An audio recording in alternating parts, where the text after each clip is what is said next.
Hola, ¿cómo les va? He llegado y vino el camino, el viaje, una maravilla. Yo no me vengo a la falta, les cuento. La última vez que estuve fue en noviembre, después de 2 años de pandemia, y les juro que después de 2 años de encierro, de viajar por la provincia pero en remoto, desde el Zoom, en mi casa, entre 4 paredes, y venía por el Cuadrado en noviembre, hace un par de meses atrás, y sentí como que se me abría el campo visual. Me parece que se acostumbra a la vista cuando uno está encerrado. Qué parecido, ¿no?, a la situación de violencia, chicas, ustedes que hacen los tratamientos y los acompañamientos. Bueno, y hoy reviví eso mismo, bello paisaje, venir así como...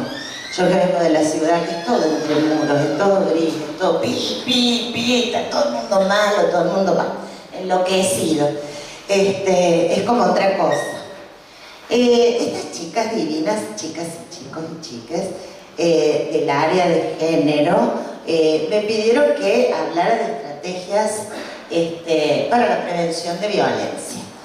Y probablemente en esto de que ya hemos andado como un poco mucho en la cuestión, por ahí algunas ya conozcan, tengan idea cuáles pueden ser las múltiples formas de violencia también. Recién Ana, ¿no? Ana Cércola, narró múltiples formas culturales, históricas de violencia. Y alguna vez ya también me han invitado y hemos estado charlando. Este señor que estaba ahí me tuvo que soportar una vez, creo, ¿no es cierto? ¿Sí se acuerda? Bueno, es una historia de toda la historia. Bajé así las ciencias filosóficas y políticas, pero me fui a la Edad Media y me volví a estar con las historias de las violencias de las mujeres. Por otro lado, en términos de violencia, sí podemos decir ya claramente en esto que hemos andado mucho, y a pesar de que sabemos que falta y mucho, que políticas públicas hay. Si son más, menos suficientes, si ya están andando, si todavía... Bueno, es otra cuestión y eso también hay que construirlo. Pero en definitiva tenemos, a diferencia de no hace mucho, gente, pensemos de 15, 20 años atrás, tenemos políticas públicas para las mujeres, tenemos Ministerio de las Mujeres, tenemos leyes de violencia provincial, nacional, toda clase de ratificación de tratados internacionales, tenemos. Hace nada, en el año 2006 no teníamos ley de violencia de género en la provincia. Yo no sé si ustedes se acuerdan, porque ustedes viven como en otra paz. Y yo siempre digo, la ley de violencia, que era un tema muy peleado, muy renegado, a mí me ha tocado ir a las juntadas en las que se hacía y se redactaban desde el movimiento de mujeres las ideas de proyecto, y después de pararse en la legislatura hasta que alguien nos diera bolilla y nos tratara el proyecto, que salió después como ley de violencia familiar. Lo que le empujó, la motivó, fue el espanto de 16 femicidios en la provincia de Córdoba en un espantoso enero y febrero del año 2006, y desde entonces, o sea, son bastante como nuevitas, pero que las tenemos, ya sí. Entonces digo, a ver, ¿qué podemos hablar, charlar, compartir hoy en relación a la prevención de violencia de género? Y en esto de pensar, ¿no? Vivimos, además lo iba pensando en la medida en que iban transcurriendo los días, desde que hablé con Luciana, con Paula, con las chicas, guerras, locura, femicidios. Teníamos una mujer que finalmente apareció, pero en el fondo de mi alma yo ya decía, ay, por Dios, esta chica no vuelve, porque estamos como habituados, ¿sí? ¿Saben de quién les hablo, no es cierto? Bueno, por suerte apareció, pero en general ya estamos como habituados también a que uno prende la televisión y ve nada, que trata de personas, en fin, múltiples cuestiones, y nada, y he ido hilando también en relación a eso. ¿Por qué son insuficientes a veces, o no dan abasto? Esa sería la palabra. porque cuando uno dice no dan abasto también involucra a los equipos humanos que a veces no dan abasto en esta atención, pero las políticas públicas están, muchas de ellas. ¿Por qué no dan abasto las políticas públicas? Porque es una cultura de violencia. Una cultura de violencia que se construye también en base a esa inequidad histórica, ancestral. Es de algún modo el sustento que la justifica históricamente, pero de todos modos es como difícil. Y entonces digo, bueno, a ver, reflexionemos primero sobre la cultura. Yo no puedo largar con formas de prevenir la violencia, así como si alguien fuera a tener una receta, porque no la hay además. Y cada cultura, cada sociedad es diferente y tiene una cultura, pero por lo menos invitarnos a reflexionar primeramente la cultura y por ahí sí, después tomar 3 o 4 cuestiones que nos permitan pensar un poco así, colectivamente la cuestión. La cultura no es algo estático. La cultura es algo que si bien aprendemos antes de aprender a hablar, lo aprendemos en la casa, cuando nacemos. El día que naciste y te empiezan a decir un nombre, vos incorporás tu nombre y no sabés hablar, pero vos sabés que te llamás así. Y entonces se va forjando una identidad. Y cuando tenés 6 meses te ponen una cucharita y te llenás de puré de zapallo en la frente, pero empezás a aprender que se come arriba de una mesa y que tenés que estar sentadito y que es la hora de comer. Esa es la cultura. Yo la incorporo antes de aprender a hablar. No es que hay una clase de qué es la cultura. Somos nativos de la cultura en la que nacimos. Y muchas de las cuestiones que por ahí sustentan invisiblemente la violencia son cosas que, aunque tengamos excelsas políticas públicas, porque créanme que nuestro país es un país a la vanguardia de muchas cuestiones. Hoy lo escuchaba al viceintendente cuando inauguró acá, que habló de igualdad de género para un futuro sostenible, y es realmente, y nuestro país ha sido importante esa idea y ha estado parte de las metas 2030 de Naciones Unidas. Entre las 17 metas está la equidad de género para el desarrollo sustentable, o este planeta se extingue. O sea, miren qué importantísimo. No es que no estemos a la vanguardia ni siquiera, tenemos grandes políticas públicas, pero sigue habiendo sustentos ahí de cosas no reflexionadas. Entonces dije yo, como la cultura es algo que se puede modificar, no es estático, pero a veces hay que poder visibilizarlo, hay que hacer un ejercicio de visibilizarlo, de jugar y trabajar con nuestros propios prejuicios. Hoy hay poquitos hombres, pero me hubiera gustado que hubiera más. Que ahí traje como unas cositas también para que veamos, charlemos. Pero bueno, seguramente muchas de las que están acá crían hijos varones, nietos varones, ¿no? Que en definitiva, nada, es hijo de una cultura, es como aprendió las cosas. Y al mismo tiempo que nos tenemos que poder ir modificando todas, ellos también, acá lo que hay que modificar es cultura para erradicar violencia. Entonces dije, bueno, yo que venía, ¿no? Como muy mortificada, qué guerra, qué esto, qué lo otro. La verdad que han sido unas semanas muy bravas y está el mundo muy loco, muy bravo. Dije, yo voy a agarrar, para mí voy a hablar, voy a compartir con la gente divina de la falda, que siempre me encanta que me inviten y me encanta ir. Yo voy a compartir o tratar de dibujar 3 estrategias posibles. Se me ocurrió a mí. Y que son por ahí las que me llaman más hondamente en la cultura y las que realmente, si las analizamos, nos pueden llegar a permitir que estas políticas públicas también tengan verdadera apropiación por parte de los ciudadanos y ciudadanas, y que por ahí también ayudemos un poco a que todo lo que existe en materia de política pública no se sobrepase, no se agote. Porque por ahí esto que les traje para compartir hoy tiene más que ver con cuestiones que podemos modificar más sin llegar, no sé, a las instituciones que tienen que darnos respuesta finalmente y que son las que después quedan como sobrepasadas de trabajo, de recursos humanos y demás. Pensaba en 3 estrategias mirando primeramente la familia.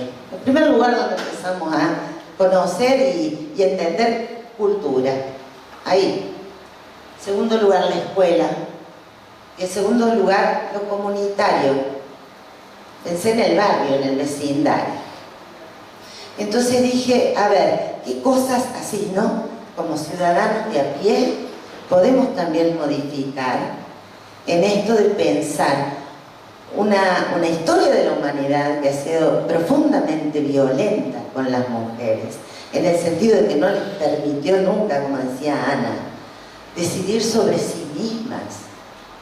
¿Cuántos años hace que decidimos sobre nosotras mismas? Somos soberanas de la elección de nuestra vida, nuestra carrera, si nos casamos o no nos casamos, si trabajamos o no trabajamos. Soberanas de administrar el dinero de lo que ganamos. Hace nada, chicas y chicos, nada. Es del siglo pasado, pero el siglo... Levante la mano el que no nació en el siglo pasado.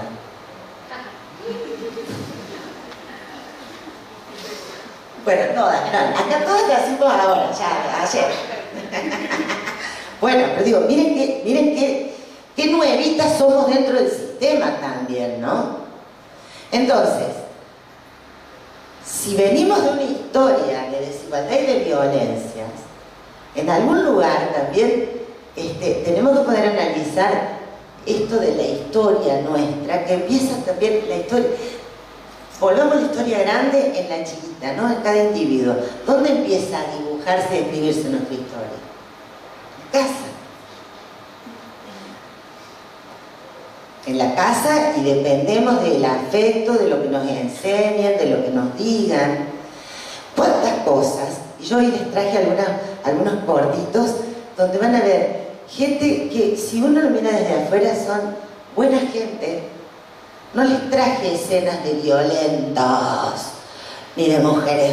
No, les traje escenas preciosas de familia. Para que vean cuántas veces reproducimos sin darnos cuenta. ¿Pero por qué sin darnos cuenta? Porque vivimos, somos nativos de una cultura y es necesario invitarnos a reflexionar esos mecanismos chiquititos. Los tenemos naturalizados. Porque lo que van a ver no es gente ni malvada, ni haciéndose daño, ni nada por el estilo. Largo por la familia. ¿Quieren? ¿Se pueden ver los videitos? Largo con el primero, cortamos, lo charlamos, voy así. ¿Quieren? Así no los aburro. ¿Ven ahí? Yo soy medio grande. Recuerdo me hago la grandada y me pongo los tacos. Che, ¿cómo te fue el trabajo hoy? Como siempre. ¿Vos? Casado. Papá, ¿por qué mamá es la única que trabaja acá en casa? Para erradicar la violencia hacia las mujeres, niñas, niños y adolescentes, tenemos que construir relaciones igualitarias. Hay conductas que producen y consolidan la violencia de... Bien. Esto es una campaña de Uruguay. Él le pregunta a ella, ¿ven? Pero bien, es un matrimonio que se lleva bien. Miren que tonto, que loco, porque uno por ahí dice, yo soy buen hombre, o mi marido es bueno. Llega a casa y me pregunta cómo me fue mi trabajo. Ella estuvo todo el día en la oficina. El nenito se da cuenta que los dos vienen de trabajar y están cenando, pero la que lava los platos, la que hizo de comer es ella. ¿Ven? Ahí, eso es visibilizar la parte más profunda, la invisible de la violencia. Porque ahí empieza. Después viene toda la parte que uno politológicamente puede declamar 4 horas respecto de las mujeres ganan 30% menos que los hombres por igual tarea. Justo te surge un hombre que bueno, que dice, no, yo tengo una compañera que está en el mismo trabajo, yo gana 5.000 pesos más. Bueno, esas cosas así. No, a ver, y de que ganan 30% menos a nivel mundial es real. Y también es real que producimos el 40% del Producto Bruto Interno del mundo, porque en realidad ese trabajo que está haciendo esa señora ahí no lo paga nadie, no lo paga nadie, pero es lo que permite y lo que ha permitido en épocas en donde ni siquiera ella podía trabajar en una oficina y desarrollar su inteligencia y su vocación, es lo que había permitido, cuando ella se quedaba todo el día en la casa, que ese señor trabajar al sistema y llegar con la camisa planchadita, con buena onda, bien comido, y con el orgullo de ser un buen padre de familia que tenía unos preciosos hijitos. Entonces, pero no estamos viendo un hombre malvado ni horroroso. ¿Ven cómo estamos viendo un buen padre, un matrimonio lindo, están cenando? Él le pregunta a ella cómo le fue en su día y ella le pregunta a él.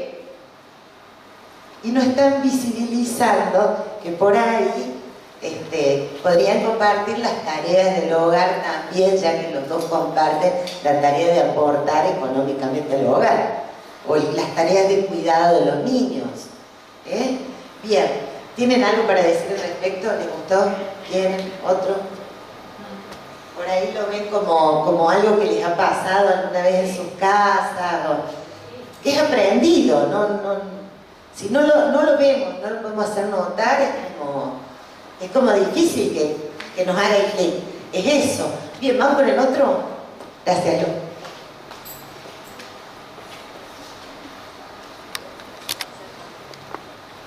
Yo quiero estudiar para ser maestro. Maestro, profesor, ¿qué vas a decir? No, yo quiero estudiar en una escuela. Que por ser varón no se puede. O se enseña menos. Para erradicar la violencia hacia las mujeres, niñas, niños y adolescentes, tenemos que construir relaciones igualitarias. Hay conductas que producen y consolidan la violencia de género. Bueno, ven esas cosas. No sé si alguna vez a alguno de los que estamos acá nos ha pasado. En relación a las expectativas que tenemos sobre niñas y niños. Una cuestión familiar. Yo les voy a contar una anécdota divina de una amiga mía que es ingeniera y nada, es profesora del FAMA.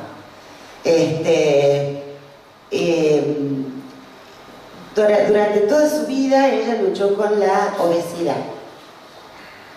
En esta cuestión, ella adora a su mamá, siempre dice que es una buena madre, pero en esta cuestión de crianza, donde hay que educar a la niña para que se case, y entonces tiene que ser linda, bonita, bien puesta, porque si no, no te la va a elegir nadie. Es como una idea así como de que cada mujer es como una especie de paquete de hierba que está esperando en la góndola que alguien pase con su carrito y le pegue el aventón, ¿me entienden? Y uno va y elige el mejor paquete, ¿no? No se lleva cual. Bueno, yo me acabo de comprar una yerba, la lomita que hacen acá, que es riquísima, que viene en papel madera. Pero en general, digamos, cuenta el packaging para las mujeres. Y así ha sido históricamente. Porque el cuento del emperador chino buscaba alguna virtud, pero en general siempre busca la más linda. O es la historia de todos los cuentos, de todos los relatos, y de muchas madres. Nena, cuidado, sos obesa, ¿quién te lo queda? No, nena, baja de peso, nena, vivía dieta. Bueno, así la tenía la mamá de mi amiga. Cuando mi amiga dice que quiere estudiar ingeniería, la mamá dice, ¿ingeniería? Pero vos sos mujer. Sí, pero quiero estudiar ingeniería. Se lo había dicho hace 30 años, porque señora mayor igual que yo, mi amiga. Y entonces, dice que la madre se fue y dice, ¿qué va a estudiar ingeniería? Así como, no es una carrera para mujeres. Como le dicen a este nene, la docencia parece que no es una carrera para varones, en realidad. No es privativo de un género o del otro. Y dice que al rato vuelve la madre a tender la ropa del patio y le dice, ¿sabes qué, nena? Yo no sé si te van a dejar estudiar ingeniería. Estaba lleno de ingenieros ya en la universidad. Pero, ¿sabes qué puede llegar a ser bueno? Porque como hay muchos varones y pocas mujeres, vos podés llegar a tener chance de conseguir marido. Digo, bueno, no sé si no nos ha pasado esto. En las casas es muy común. En las familias, digo. Es algo incorporado, no es consciente, no es ni de maldad. Pero es generador de prototipos de violencia. Esas son las cosas que hacen que uno sostenga, tenga un umbral de paciencia muy grande a ciertas violencias, a ciertas desigualdades, a ciertas inequidades. Bien, ¿vamos con otro? ¿Están aburridos? ¿Están aburridos? Me dicen. Bueno. Bueno, pero capaz que ese niño te pega o te molesta porque gusta de vos. Sí, tu papá tiene razón. Mi mamá a mí me decía lo mismo siempre cuando yo tenía tu edad. Pues le pegas a mamá para decirle que la querés. Es medio raro, ¿no? Para erradicar la violencia hacia las mujeres, niñas, niños y adolescentes, tenemos que construir relaciones igualitarias. Hay conductas que producen y consolidan la violencia de género. ¿Cuántas veces? Levante la mano si a alguno le pasó. Si ay, porque está el changuito en la escuela me pelea o le pega. Ah, es que gusta de vos. O al revés, una changuita, ¿no? Es que gusta de vos. ¿Ves cómo educamos para la violencia? Como nativos de una cultura que no reflexionamos. Después, obviamente, si me viene mi hija golpeada a casa, voy a ir a hacer la denuncia, me vuelvo loco, loca, quiero justicia, agradezco que haya políticas públicas, quiero celeridad de la justicia. Está bien, porque esa parte la incorporamos, pero ¿cuántas veces se reproduce ese molde? Ah, es que para mí le da vergüenza porque gusta de vos. Y en realidad no, no te tiene que pegar nadie, ni vos al niño, ni el niño a vos, ni nadie a nadie. Y ahí entra la ESI, ya lo tomo ahora cuando agarro en la escuela. Ahora estoy en la casa. Imaginen que estoy de batón con la chancleta. Todavía no salí de la casa. Vamos con la que sigue. ¿Cómo está tu vieja, che? Y ahí anda, cada vez peor. ¿Y no se puede hacer nada, por lo menos, para que pueda salir del sillón? Y sí, supongo que sí. Se está encargando mi hermana de eso. Entre ellas son mujeres, tienen más afinidad, ¿viste? Las mujeres son más fuertes, yo no lo puedo decir. Pero papá, la abuela es la mamá de los dos, ¿no? Sí. Entonces no entiendo por qué solo la tía tiene que cuidar a la abuela. Para erradicar la violencia hacia las mujeres, niñas, niños y adolescentes, tenemos que... Por lo mismo quizás que por lo que el varón no puede ser, no es normal que sea maestro. Como ser maestro es una tarea de cuidado y contención. Y eso siempre ha sido algo propio nada más que de las mujeres, como si el varón no tuviera afecto, no tuviera corazón. Es más, tiene hasta por ahí más estabilidad en la doctor, más estabilidad en la columna, porque no tiene separado para parir hijos, o sea, tienen más fuerza, si se quiere, para cargar a un niño, ¿no? Sí, tiene que ver también con costumbre. Claro, pero ¿no es cierto que no les pasa nada si le hacen un niño? O a la abuelita que está enferma, a la mamá, y la lleva al médico. No, tiene que ser la hermana porque es la que tiene que cuidar. Y el niño no puede ser maestro porque justo como la docencia es una carrera que muy ligada al cuidado, a la contención, por ejemplo, si fuera maestro jardinero, que trata con niños chiquitos, mejor que no, si es varón, es como... Bueno, ¿ven? Y en las familias, se ha visto mucho en la pandemia, las últimas estadísticas que son del año 2020 de Noticias Mujer de Naciones Unidas, hablan de un alto nivel de depresión y de esta cuestión de cuando uno llega al límite de sí mismo en las mujeres especialmente. Y ha tenido que ver con esto, por una sobrecarga de las tareas de cuidado, una sobrecarga. Entonces, por ahí, la pandemia lo que ha hecho es encerrarnos en la casa y ponernos enfrente de un montón de cosas que a lo mejor nunca veíamos, pero vamos y venimos de lo que he sido trabajando todo el día y nos damos cuenta. Ahí vimos todo, vimos si nos llevábamos bien, si nos bancábamos realmente a nuestros hijos, si nos bancábamos a nosotros mismos con nosotros mismos, digamos. Hay gente que no sabe vivir sola consigo mismo, entonces vive como saliendo, como trabajando. La pandemia quedaste encerrado y y dijiste, soy un ser desagradable que no me soporto. Bueno, le ha pasado a mucha gente. Y también ha pasado que muchos pudimos hacer conscientes, muchos y muchas, de lo terrible que es la cuestión del trabajo doméstico, el trabajo de cuidado. Ha sido extenuante dentro de las casas. Un chiste que salía, no sé si ustedes lo leyeron durante la pandemia, que estaba el tipo así, venía a la pileta de los platos y dice, pero ¿estos platos qué hacen de noche? Tienen relaciones y se reproducen. Claro, porque al estar en casa los platos iban creciendo así para lavar. bueno, ahí se hizo consciente, pero en general, en la casa, muchas veces, no se hace consciente. No estamos viendo un mal tipo que no quiere a la mamá, la debe querer mucho, porque si hasta los amigos le preguntan, es porque todo el mundo sabe que para él la mamá es importante. Ahora, deneguen la hermana. Bueno, probablemente nunca nadie también le colaboró para hacer visible esto, ni a él ni a la hermana, como para que la hermana diga, sí, también te corresponde, podría. Bien, vamos acá, al último de esta parte. Ah, pero tengo un material para pasarte exclusivo, Pasa. Mira, te lo paso. Papá, ¿qué haces? ¿Y si esa de la foto fuera yo? Para erradicar la violencia hacia las mujeres, niñas, niños y adolescentes, tenemos que construir relaciones igualitarias. Bueno, ¿ves cómo? Tampoco estamos viendo ahí a un mal tipo. Va a la cancha con la hija. Está en la cancha con la hija. Cualquiera que lo vea de afuera dice un buen vecino, un buen padre. Está mirando pornografía de mujeres que por ahí son hasta víctimas de trata. Tiene una actitud cosificadora.